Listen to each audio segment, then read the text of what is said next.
At Christmas dinner, they laughed when I said I was still writing. One of them even offered to help me find a real job.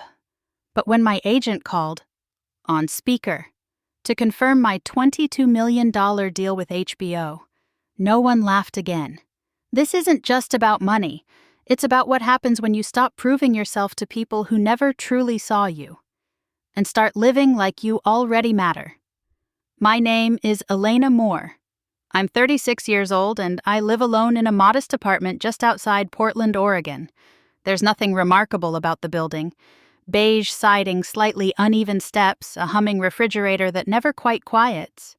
But I like it here. It's quiet. It's mine. I don't own a luxury car.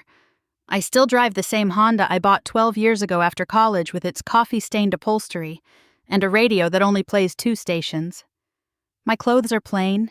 Soft sweaters, worn jeans, boots that were made to last. There's no sparkle in my wardrobe, no brand logos. And honestly, I've never felt more comfortable in my own skin. You wouldn't know it to look at me, but I write stories read by millions. Under a pen name, I'm the author of the Hollow Year series. Books that became something bigger than I ever imagined.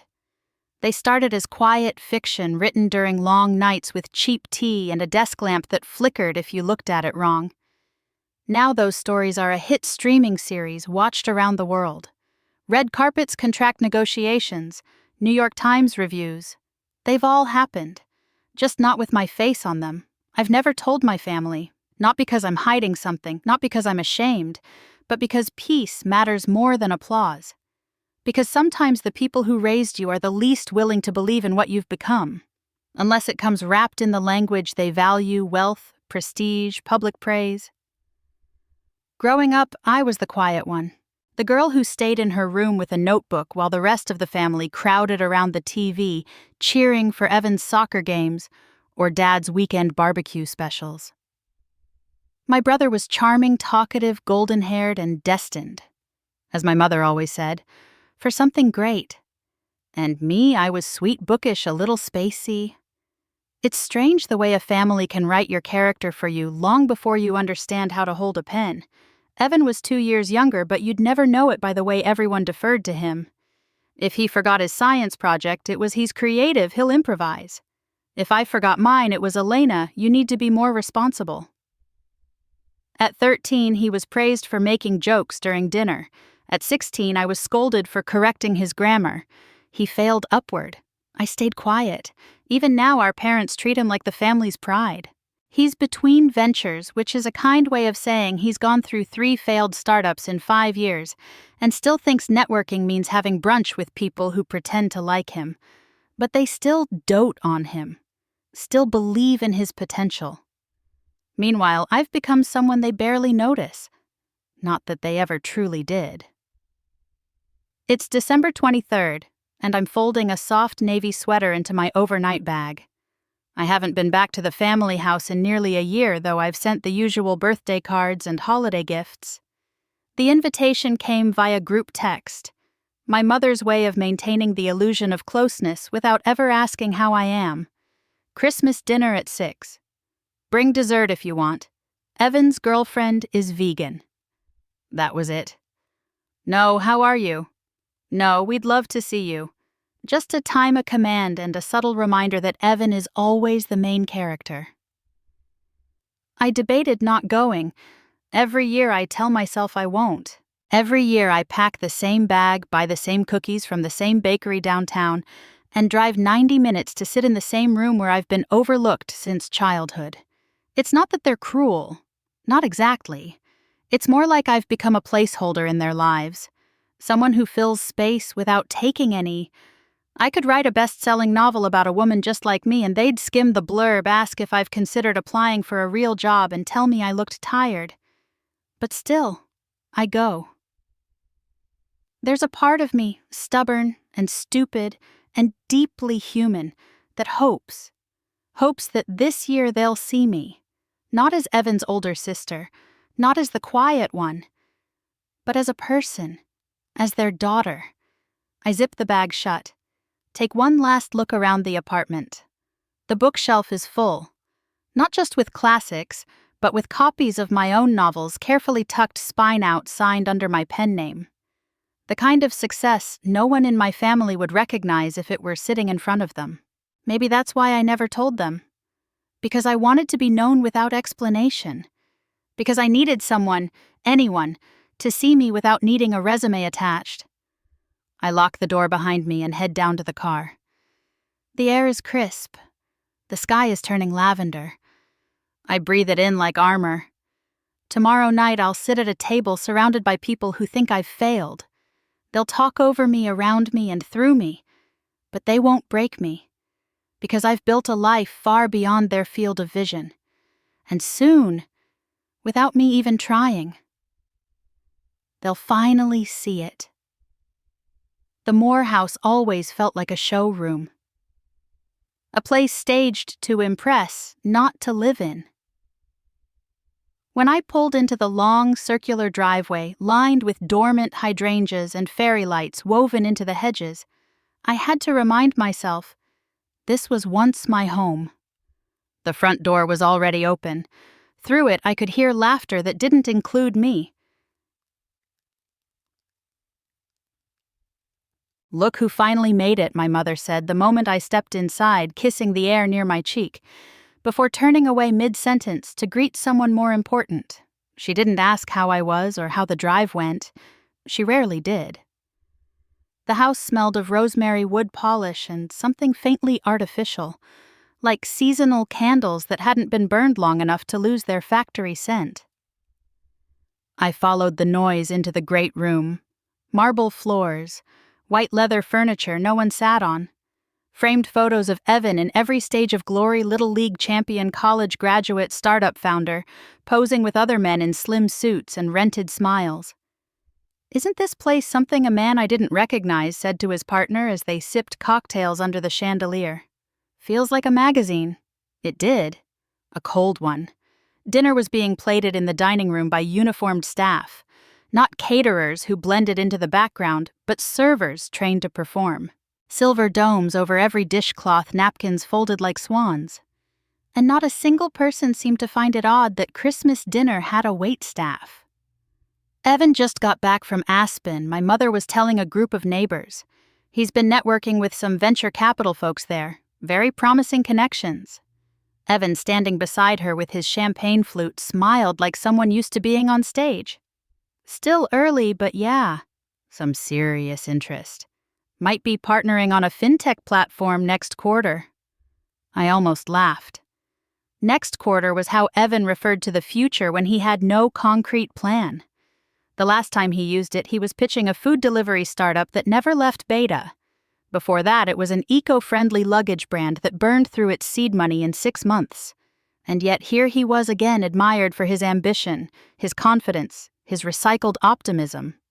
Of course, my mother added with a chuckle, he's always been the visionary of the family. Elena's more grounded. Grounded? I let the word settle like a pebble in my chest. She said it like a compliment, but it wasn't. It was code. For plain. For boring. For the one who wouldn't embarrass them, but also wouldn't make them proud. "Elena." "There you are," came Aunt Connie's voice from behind me.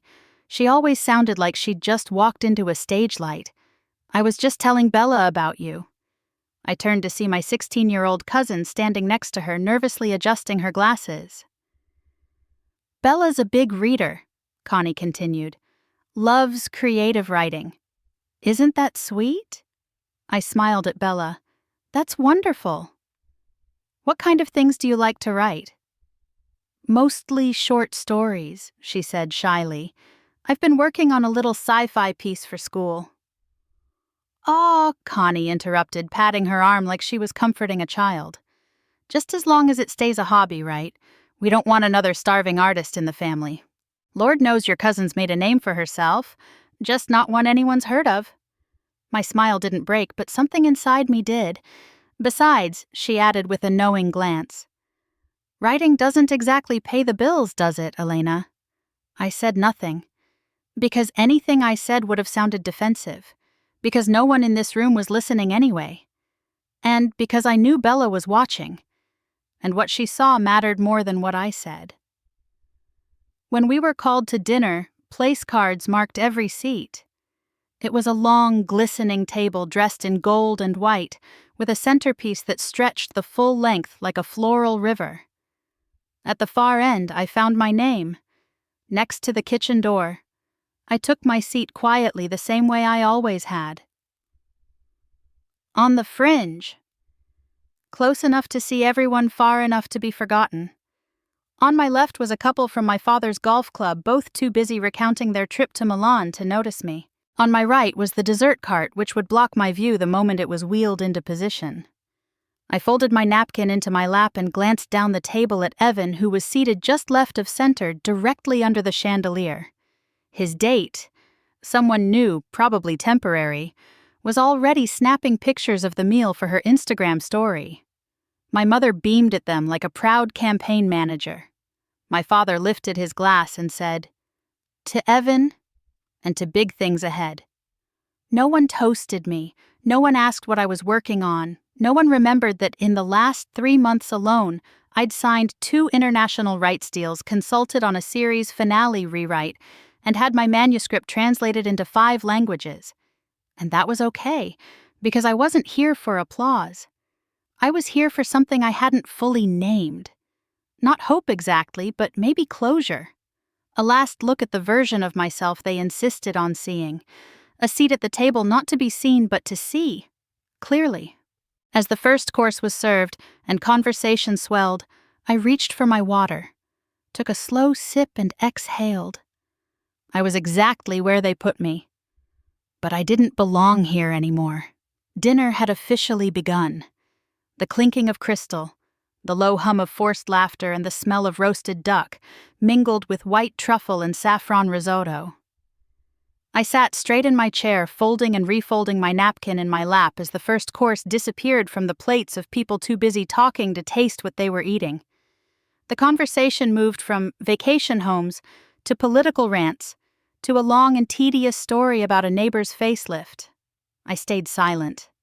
Not out of shyness, but because silence is easier than answering questions no one really wants answered. And then, as always, came the inevitable turn. "So," said my father, dabbing the corner of his mouth with a monogrammed napkin, "what's everyone been up to this year?" The question was general, but I knew what was coming. Uncle Grant launched into a story about renovating their lake house. My cousin Melissa casually mentioned starting her 3rd podcast. Evan, never one to miss an opportunity, recounted his latest business pitch to an investor in Santa Monica. A golf buddy, of course. And then it was my turn. All heads turned toward me with varying levels of polite interest, like spectators watching a movie they'd already decided was going to be boring. "I've just been writing," I said, simply setting my fork down. Same as always. A moment passed, and then my father chuckled a short, dismissive sound. "At your age," he said, as if it were a joke I'd failed to deliver properly. "Still writing stories. Elena, come on. Be realistic." The comment stung, but it wasn't new. It was a line I'd heard before in different words in different rooms wearing different clothes. Before I could respond, my mother jumped in her voice, light, almost cheerful. "You know, I could ask around at the Herald. They're always looking for column editors. Something steady, reliable. It's local and you'd get benefits. Just until you find your footing. Find my footing." It was such a strange phrase. As if I'd been limping through life. As if writing wasn't real unless someone she knew could read it in their Sunday paper. I smiled. That small, practiced smile that women perfect when we've been insulted in public but can't afford to cause a scene. No one asked what I was writing, not what the book was about or how it was going, not whether I was happy doing it, and certainly not whether I was successful, because in their eyes I couldn't be. Not if they didn't understand it. Not if I didn't show it with a business card or a corner office or a real job title they could brag about at Bridge Club. "It's okay, Mom," I said, keeping my voice even. "I've got a lot of projects going. Things are going well." "Well, that's good," she replied, in the same tone one uses when a neighbor's child finally gets a part-time job. "You've always been creative." Creative. Another coded word. Another tiny dagger wrapped in a compliment. The conversation moved on without me. I faded into the white noise of cutlery and banter. Under the table, my fingers curled into my palm. Not in anger, not exactly. It wasn't rage I felt. It was the slow, familiar tightening of every muscle you clench when you realize again that you will never be enough for the people who raised you. That you could scale Everest, write the next Jane Eyre, win a Pulitzer, and they'd still wonder why you didn't become a teacher or a lawyer. That they'll always see the version of you they decided was real before you were old enough to say otherwise. I looked across the table at Evan, who was swirling his wine like a connoisseur. He hadn't said a word to me since I arrived. Didn't ask about my life my year, or even if I still lived in Portland. But he had asked Melissa for the contact info of the guy who installed her new sound system. I turned back to my plate, poking at the risotto. It was perfect, of course. Everything here always looked perfect. But I couldn't taste a thing. I wondered what they'd do if I stood up and told the truth. If I said, "I'm the author of The Hollow Year, the series your friends are watching on HBO right now." If I said I'd just signed a multi-million-dollar contract for the next adaptation, if I said I could buy this house in cash and tear it down if I wanted to, but I'd never waste money on something so hollow. But I didn't, because they wouldn't believe me, because they'd think I was exaggerating or making it up, because their understanding of me had hardened into something that facts couldn't soften, and because I didn't want to win them over anymore. I just wanted to get through the meal with my dignity intact. So I nodded when they offered more wine. I said how lovely when Melissa shared her engagement story. I even laughed at Evan's recycled startup pitch. And all the while I kept my hand clenched under the table. It wasn't until dessert was announced, and the clinking started again, that I allowed myself to breathe deeply. Not because the moment had passed, but because I had... The hum of conversation in the dining room was as polished and orchestrated as the place settings. Silver forks glinted under the glow of the chandelier, wine flowed like punctuation, and the low laughter of self-assured people filled the corners of the room like background music no one truly listened to. I sat quietly, tracing the rim of my water glass with my index finger, letting the familiar invisibility settle over me like a shawl. I had nearly finished my dessert, a carefully torched crème brûlée with a sugar crust so delicate I was afraid to break it too fast. I always ate slowly at these dinners. It gave me something to do with my hands, something that made me look occupied, engaged, present if not included. And then my phone buzzed on the table beside my plate. Once. Then again. Jennifer. My agent rarely called during dinner hours. She respected boundaries, a line we'd drawn clearly over the years. So if she was calling now, something must have shifted. I picked it up with a touch of hesitation. I could feel the subtle ripple of attention from a few people around me. Phones weren't entirely banned at the table, but they were discouraged. Too modern, too impolite, too real for a family built on curated performance. I cleared my throat softly, cutting through the ambient murmur. "Apologies," I said, my voice steady but quiet. "This might be important. I'll put it on speaker just in case." I caught a brief glance from my father, brows lifted as if I'd said I was about to juggle flaming torches. My mother's eyes flicked up from her wine glass with mild curiosity, though her smile didn't waver. I pressed the green button and set the phone down gently between the bread plate and the centerpiece. "Hi, Jennifer," I said.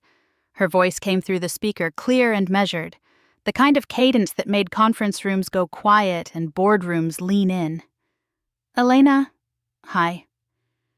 I hope I'm not interrupting anything important." A beat of silence stretched in the room like air being held. "I just wanted to confirm a few last-minute details for tomorrow before the team heads to London." London, that one word alone caused a shift. The air grew heavier, denser, as if the table itself had suddenly become more aware of its own weight. Jennifer continued, effortlessly composed. The red carpet for The Hollow Year Season 3 is scheduled to begin at 700 p.m. sharp. Dior has confirmed final delivery of your dress, the navy silk one you liked from the couture fitting. Your car will pick you up from the Savoy at 5:45. The sound of a utensil hitting a plate broke the quiet. Melissa! Her spoon had fallen from her hand and rolled to the side with an awkward clatter. Jennifer didn't pause. Also, Warner Brothers officially approved the $22 million extension for Seasons 3 and 4. Your portion will be distributed over 5 years as negotiated. My mother's posture changed instantly. A barely perceptible tightening of the shoulders, the kind that came not from tension but calculation. My father set down his glass with a soft clink, and I saw his jaw tick. Jennifer's voice remained steady, almost cheerful. This contract also now holds the distinction of being the highest-paid screenwriting deal for a female author in the past decade. I glanced around the table. No one spoke. The air had gone still. Not from reverence, but disbelief. And one last thing she added. The Hollow Year just returned to #1 on the New York Times bestseller list this morning. 18th week total. It was like dropping a stone into glass. The silence shattered something intangible in the room. Not the table settings, not the flowers, not even the veneer of politeness, but the unspoken hierarchy that had long dictated my place in this family. Would you like me to confirm your notes meeting with Spielberg's team next week? Jennifer asked. I felt a pulse at my throat, but kept my expression neutral. My voice was calm when I answered. Let's do that, and tell them I'll send script notes after the London event.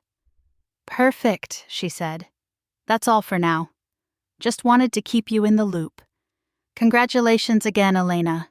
Big day. Thanks, Jennifer. I said, my voice quieter now. Talk tomorrow. I ended the call. The silence afterward was almost reverent, sacred in its shock. I placed my phone back down on the table like a delicate object, or a detonated device. The chandelier above flickered ever so slightly, as if it too was unsure what had just happened. Melissa was staring at me, blinking like her eyes had stopped working. My mother's lips were parted, but no sound emerged. Aunt Connie had stopped mid-sip, her glass still raised. Evan looked stunned. Not angry, not jealous, just uncomprehending. I let the quiet stretch. It was the first time in years they'd really looked at me. Not past me. Not through me. At me. And I didn't flinch. After a long, heavy pause, I spoke. Voice low but certain. I suppose I said, folding my napkin beside my plate, I should clarify a few things. The silence after the call lingered like smoke after a spark. Not loud, but heavy. Every breath, every glance seemed louder in its absence. Then, just before the moment could fully collapse into something irretrievable, Jennifer's voice returned calm and measured. One more thing. Spielberg's team reached out again to finalize the lunch meeting next week. Shall I confirm I didn't blink? My voice stayed as even as if she were asking about groceries. Yes, tell them I'll send my script notes tonight. And thank you, Jen.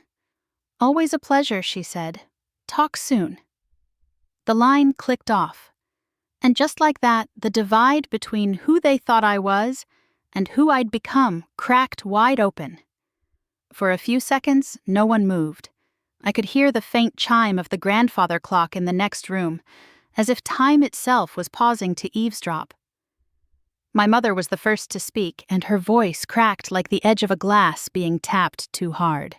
Wait, she said slowly, setting her wineglass down with careful precision.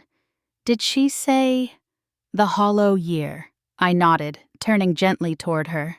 Yes. She blinked rapidly, her expression cycling between disbelief and dawning realization. That's the show Bella binge-watched all summer. She wouldn't stop talking about it. I had no idea you were involved in that. I wrote it, I said plainly. The books and the series under a pen name. Across the table, Bella's eyes widened in awe. She looked at me like I'd just grown wings. Evan, seated at the heart of the table and for once no longer the center of attention, stared into his drink. His posture had folded inward, the sharp edges of his confidence now dulled by something quieter. He wasn't angry, just unsure. Like he didn't know the rules of this game anymore. Because the person he thought he knew wasn't playing it. Aunt Connie made a small strangled sound that might have been a laugh. "Well," she said, adjusting the collar of her blouse, "I always knew you had potential." It was the kind of thing people say when they're trying to rewire history in real time. Melissa still hadn't picked up her spoon. Her face was frozen in that open-mouthed half-smile that people wear when they're pretending not to be stunned. My father cleared his throat, a sound I'd heard many times before, usually just before he delivered unsolicited advice or dismissed someone's opinion. But now it was all he had, a noise, not a statement. I looked down the length of the table past the flickering candlelight and untouched desserts, past the glasses and plates and folded napkins. And I saw them all, not as enemies, not even as family, but as people who had spent years looking through me, only now realizing I had a voice worth hearing. I didn't mean to surprise anyone. I said softly, my voice steady. I just never felt the need to announce it. But why wouldn't you tell us? My mother asked. Her tone was less accusatory than confused. Why keep something like that from your own family? I gave her a small, tired smile. Because I did tell you, over and over. I said I was writing. I said I was working on projects. But no one ever asked what kind, or seemed to want to know. My father's jaw clenched. You never explained it was that. I did, I said gently. You just didn't hear it. It wasn't meant to be cruel. It was simply true.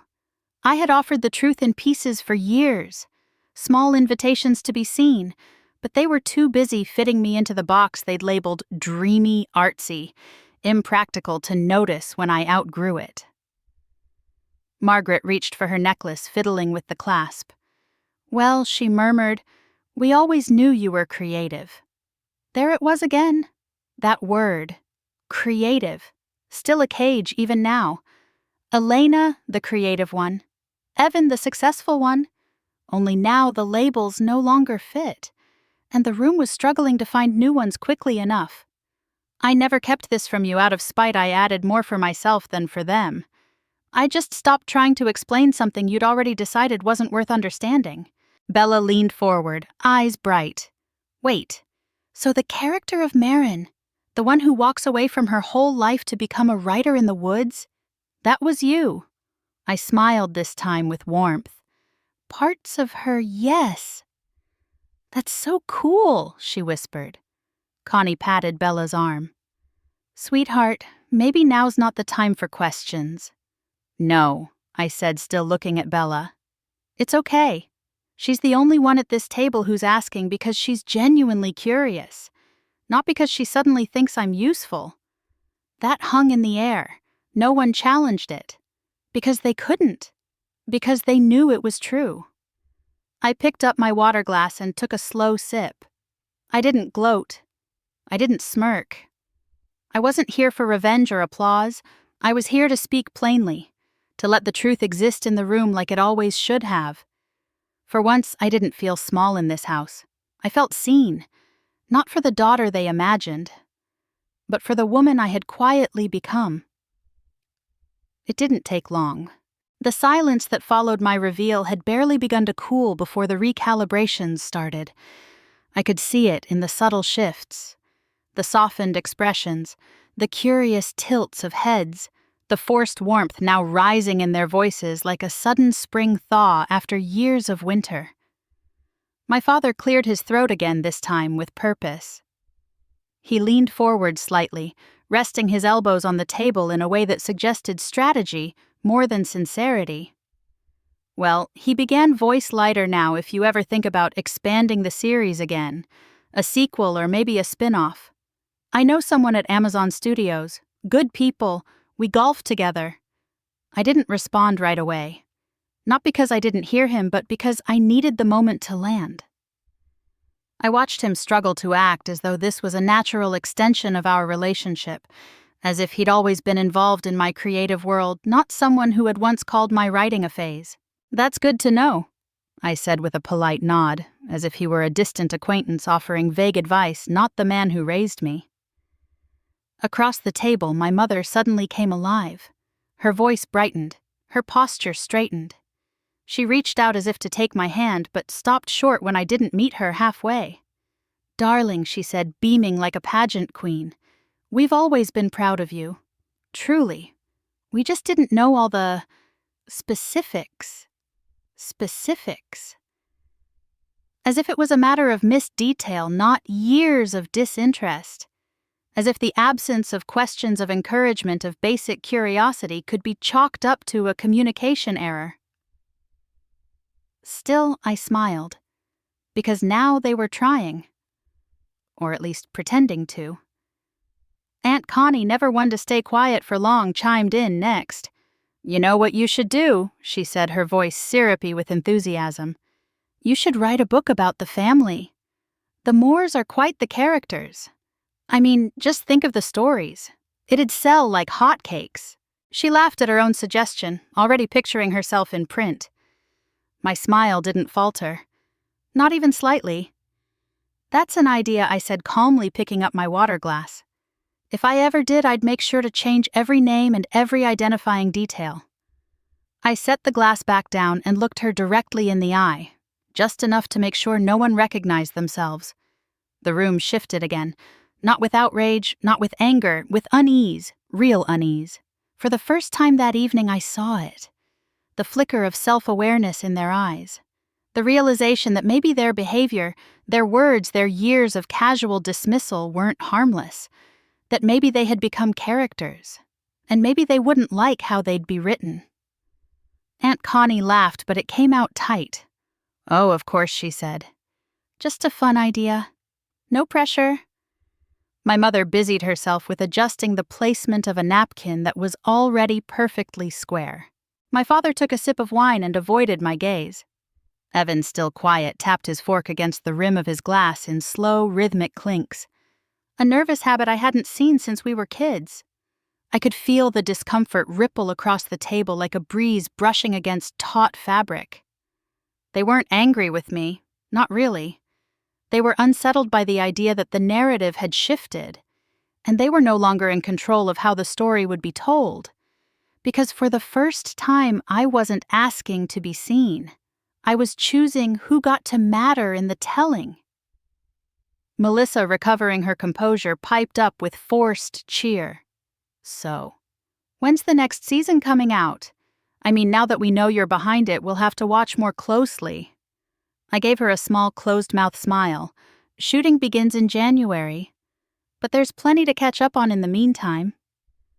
She laughed too loud, then reached for her phone, likely to scroll IMDb for my pseudonym. As if finding my name somewhere would validate what she'd just heard. As if she couldn't quite believe I was real until the internet confirmed it. Bella was still beaming beside Aunt Connie, clearly unaffected by the performance of damage control. She was the only one not trying to reposition herself in my life. Just genuinely delighted to know someone who had built a world with words. Her innocence felt like oxygen. "I started writing again last week," she said quietly. "A fantasy thing. I'd love to show you sometime." I nodded this time, letting my smile grow. "I'd love that." In the corner of my eye, I caught my mother watching the exchange. Not with pride, not yet, but with something closer to unfamiliarity. She was looking at me as if for the first time realizing she hadn't the faintest idea who I'd become. I didn't blame her. Not anymore. But I wasn't going to save her from that discomfort either. Let her sit in it. Let them all sit in it. It wasn't vengeance. It was balance. For years I had sat at this table shrinking, folding into the smallest version of myself so they wouldn't choke on the edges. Now I took up space. And I didn't apologize for it. The cheesecake arrived with a flourish. Small white plates gliding across the table like swans, each carrying a perfect slice, topped with sugared berries and curls of dark chocolate. The staff trained to disappear did just that, vanishing as quickly as they'd come, leaving behind only silence and sugar. I watched a server place a plate in front of me. The fork rested beside it, polished to a mirror finish. I stared at the dessert for a moment, not because I wanted it, but because it was something to look at, something that wasn't their faces. Their faces now were performing a different kind of theater. Smiles too wide, nods too frequent. Every look came with a delay, like they were waiting to see how I would interpret it before deciding whether to lean in or retreat. It was exhausting. There was a moment, always is, after revelation and before recalibration, where people scramble to rewrite the narrative without acknowledging the original draft. That's where we were now. A room full of people pretending they had always seen me clearly. And I was tired of pretending back. I set down my fork, untouched. Then I stood up. The motion was small, but in a room like that, where stillness was a kind of currency, it drew every eye. "I think I'm going to head out," I said, tucking my napkin beside my plate. My voice was soft but firm, not seeking permission, just stating a fact. Across the table, my mother's head snapped up. So soon, she said, the corners of her mouth stretching into a too eager smile. "Stay a little longer, darling. We're serving cheesecake." She gestured lightly toward the dessert like it might anchor me, like a plate of dairy and sugar could smooth over a decade of dismissal. The room waited. Everyone did. Out of habit, out of confusion, maybe out of hope that I'd slip back into the version of myself they were more comfortable with. But I didn't. Instead, I turned to face her fully. My hands were relaxed at my sides. My shoulders square, not rigid. My voice quiet, but this time it carried weight. "If I've always been welcome," I said, looking her straight in the eyes, "why have I spent the last 15 years sitting next to the kitchen door?" The room stilled. No one moved. My mother's expression faltered, the mask slipping just enough to reveal something real underneath. She opened her mouth, then closed it again. Her fingers fidgeted with the stem of her wine glass, twisting it gently, searching for something to say that wouldn't sound hollow. She found nothing. I let the silence hang, not to punish, but to allow the truth to breathe. There was no accusation in my tone, no rage in my posture, just honesty. So, the kind that's been buried too long and finally makes its way to the surface without asking for approval. Behind her, Aunt Connie looked down at her hands. Evan stared into the remainder of his drink. Melissa blinked too slowly, clearly, still processing the last hour like it had been a foreign film without subtitles. I reached for my coat on the back of my chair. "Thank you for dinner," I said to no one in particular. "I'll let myself out. Let me walk you to the door," my mother offered, almost on instinct. But I shook my head gently. "It's okay, I know the way." I walked past the crystal glasses and the centerpiece, and the people who had spent years seeing me as a shadow. I passed the empty hallway where family photos lined the walls, all birthdays, weddings, and graduations where I'd been present but peripheral. In the front hall, the scent of pine still lingered from the wreath on the door. My coat slid on easily. The scarf I'd brought was still looped neatly where I'd left it undisturbed, like no one expected it would be needed, like no one imagined I'd leave early. But I was leaving. Not in protest, not in fury, just finally. As I wrapped the scarf around my neck, I glanced back down the hallway. The dining room was still visible, the warm glow of candles, the polished silver catching the light. My empty chair tucked neatly beneath the table like I'd never been there at all. And yet the difference now was that they all knew I had been. They knew I'd spoken, that I'd stepped out of the quiet corner they'd put me in and taken up space, unapologetically. I opened the front door. A rush of cold air greeted me, sharp and bracing. It smelled like winter. Real winter. Not cinnamon candles or faux pine, but the kind of air that reminds you you're alive. I walked down the front steps slowly, deliberately. My boots crunched softly on the frost-covered stone. The driveway shimmered beneath the porch light, scattered with fallen pine needles. When I slid into the driver's seat of my old Honda, I let the engine purr to life and sat there for a long moment. I didn't cry. There was nothing left to cry about. I didn't rage. There was no one left to argue with. I just exhaled, deeply, fully. The kind of breath that only comes when something long held inside is finally released. For the first time, I wasn't leaving that house feeling smaller. I wasn't shrinking. I wasn't folding myself down to fit into the role they wrote for me when I was still too young to pick up the pen. I was simply leaving. And for once, it was on my terms. I backed out of the long circular driveway without hesitation, without second-guessing, without looking in the rearview mirror. I didn't need to see them wave. I didn't need them to follow. I wasn't walking away from family. I was walking toward myself. When I got home, the quiet didn't feel empty. It felt earned. The front door clicked shut behind me, and I stood still for a moment in the dark, letting the silence settle around my shoulders like a well-worn sweater. No footsteps. No forced conversation. Just the hum of the heater kicking on and the soft creak of the floor beneath my feet. My apartment smelled faintly of lavender and old paper, the scent of my life, honest and unadorned. I slipped off my boots, hung up my coat, and made my way into the kitchen. The lights were soft here, low and amber-toned, safe. I filled the kettle and set it on the stove, then leaned against the counter as it began to hum. There was no rush now, no performance waiting to resume. I had already said everything I needed to say, and more importantly, chosen everything I needed to choose. When the kettle whistled, I poured the water into my favorite mug, a chipped navy one with a cracked handle I'd glued back together twice. It had no design, no quote, just warmth. Like me, it was unremarkable to anyone else, but perfectly suited for what it held. I carried it over to the couch and sat with both hands wrapped around the mug, letting the steam rise slowly into my face.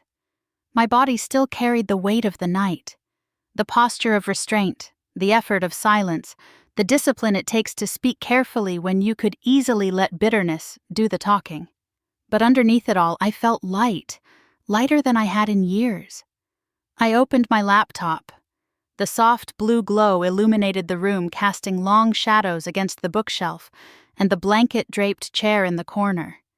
The one where I used to sit writing late into the night, long before anyone knew my name. A new email blinked into my inbox. The subject line was simple. "Thank you." I clicked. Inside was a message from a teenage reader. No punctuation at the beginning, just raw words poured onto the screen. "Hi. I don't know if this will ever reach you, but I needed to say something. I started reading The Hollow Year last year when I was going through depression. I was in a really dark place and didn't feel like I belonged anywhere. But Marin, the way she thinks, how quiet she is, how people overlook her. I saw myself in her. You wrote someone like me. And for the first time, I didn't feel invisible. Thank you for writing her. Thank you for writing me.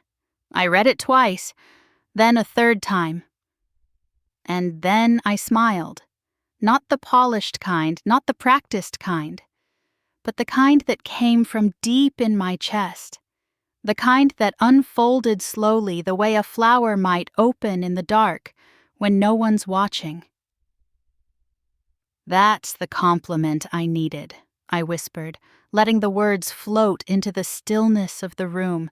Not applause from a table. Not forced praise from people who missed the whole journey. This was what mattered. This was why I wrote. Not to be seen by everyone, but to be felt by someone. I thought back to the early days, to the cramped desk in my college dorm, the rejected manuscripts, the nights spent staring at blinking cursors and wondering if I was wasting my life. I remembered the feeling of telling people I was a writer only to watch their smiles tighten and eyes glaze over. And yet I had kept going. Not because I believed I would be celebrated, but because I believed the story mattered, even if I wasn't invited to the table where success was defined. And now here I was, no longer waiting to be allowed in, no longer whispering. I closed the email gently, as if sealing a letter I would carry forever. Then I opened my messages and typed a quick note to Jennifer. Let's schedule the pitch with HBO next week. I'm ready for the next story. A pause. Then I hit send. Not because I was chasing the next milestone, but because I was ready to keep building. To keep giving voice to the ones no one notices. To keep showing up on the page even if I'm left out of the room. I stood, placed my empty mug in the sink, and turned off the lights. Outside, the world was quiet. Inside, I was wide awake. And finally, unmistakably whole. Have you ever felt invisible in the very place that was supposed to see you first? Have you ever stayed quiet just to keep the peace, until you realized the silence was costing you your sense of self? Elena's story isn't just hers. It belongs to anyone who's ever outgrown the version of themselves their family couldn't let go of. To anyone who's ever built something incredible in the shadows. Not for applause, but because the world needed it. I'd love to hear from you in the comments. What moment made you stop waiting for validation? Or maybe, what story are you still waiting to tell? If this story resonated with you, please don't forget to like, subscribe, and turn on the notification bell so you never miss the next chapter. We share real, raw, and powerful stories because your voice matters, just like Elena's did, just like yours still does.